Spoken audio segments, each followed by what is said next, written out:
Hi, this video is going to be on evil and guilt in Macbeth.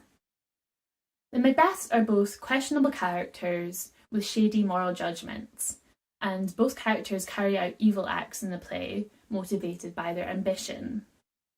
An example of this is Macbeth's murder of Banquo, after he hears of the prophecies the witches make, where they tell him that Banquo's children will succeed him in the throne.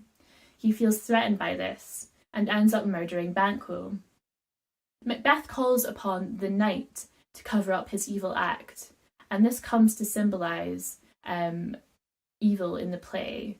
So we see knight being referred to throughout the play when evil acts are occurring. Although Macbeth is able to carry out this evil act, he is not able to escape his guilt, and this is best symbolised by Banquo's ghost haunting Macbeth. Another thing that Macbeth feels guilty for in the play is Duncan's murder, and this is best symbolised through the dagger that Macbeth hallucinates in his soliloquy. It's covered in blood, and blood becomes a motif for guilt in the play.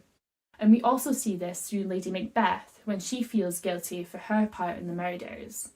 She says, "Out, damn spot," when she's sleepwalking, referencing her inability to wash her guilt away, wash the blood away.